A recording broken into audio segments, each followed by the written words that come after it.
Yo, what is up guys, Delboy here, aka Blue Collar Sports TV. Hopefully you guys are doing well. If you're new here, smash that like, hit subscribe, all of that good stuff. So some news that has gone under the radar over the last couple of days. Joyce, the heavyweight contender, will be making his return to the ring on the 16th of March on the Queensbury card that goes down that day. A lot of good domestic fights on that card. And yes, it also features the return of Joyce. However, the choice of opponent for Joyce is disappointing, to say the least. He will be fighting low-ranked heavyweight Kash, who has a record of 21 wins, 2 defeats. Now, everybody here will remember Kash from the David Price fight, where he was getting outboxed in that bout, got hit with a couple of big shots, and then he bit David Price to find a way out, and he got disqualified that night. He also lost his last fight against Bohdan Myronets, who is a unknown Ukrainian heavyweight, although he went on to beat Nathan Gorman also. But regardless, Kash is a fighter in which isn't British level in the heavyweight division. He's English level, maybe even lower than that, maybe area level. He's that sort of fighter. And yeah, considering this is the caliber of opponent that Joyce is returning against, I actually find it disappointing. Now, I understand Joyce is coming off 2 losses to Zheli Zhang. Those losses were, both stoppages. He took punishment in those fights. So for a comeback fight, I understand Joyce has to step down a few levels. I get it. Get back in the win column, etc. I get it. But there's levels to it, surely. We're talking about a guy in Kash who's not even domestic level. And bear in mind, yes, Joyce is coming off 2 losses, but he's 38 years old. He can't afford to tread water, even in regards to comeback fights. The level has to be better than Kash, in my opinion. Because ultimately, the fight does nothing for Joyce in regards to, ranking points in sanctioning bodies. And considering Joyce is 38, if he wants to fight for a title, that is important. Again, there's no time to waste here with Joyce. And when I talk about a better level of opponent than Kash, there's guys out there Joyce maybe could have fought. Again, I don't know the politics of the situation. Maybe he couldn't get anyone. There is that possibility, but Tony Yoka is a good example. I get Tony Yoka himself is coming off 3 losses in a row, but he's better than Kash.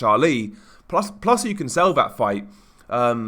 Joyce lost to Tony Yoka in the 2016 Rio Olympics in the final. Most people felt Joyce beat him and got robbed of a gold.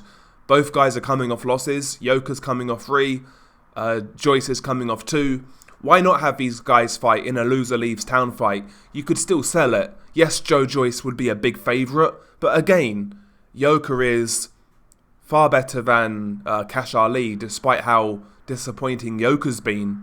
But, Yoka isn't the only guy he could have fought. There's guys like, for example, Sergey Kuzmin, who is very beatable, but he's at a certain level, not world level, but kind of a European level fighter, good amateur. Sergey Kuzmin would have been a good comeback opponent. Again, we're not talking about killers here. I'm not saying Joyce should go in there with like a killer. I'm not saying that, but surely at this stage of Joyce's career, considering his age, he should be doing better than Kash. It proves nothing. We know what's going to happen. Joyce is going to go in there and blow this guy over in 3 or 4 rounds. That's what's going to happen. Kash can't really punch as a heavyweight. Again, he's been found out below domestic level, to be honest.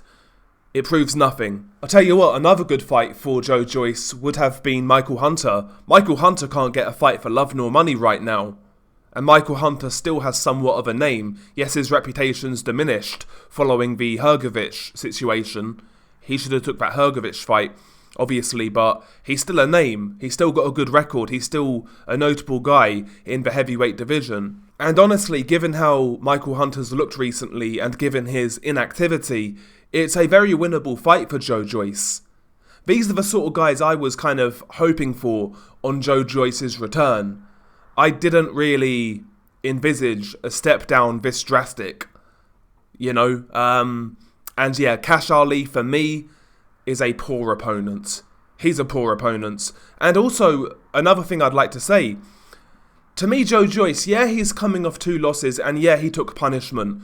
But Joyce doesn't strike me as the type of fighter who needs a comeback fight or tune-up fight from a psychological perspective. He strikes me as the type of guy who doesn't really take things to heart that much. He's going to keep on doing his thing regardless. I don't think he's one of those fighters that is super sensitive when it comes to setbacks or, suffering confidence issues. He doesn't strike me as that type of guy. I don't think he needs this low level of opponent in Kash Ali. I think they could have done better. So I'm disappointed in this one, I can't lie. I was looking forward to seeing Joyce come back, but yeah, this fight isn't it. But anyway, share your thoughts below. Beanie Guy Del Boy, peace.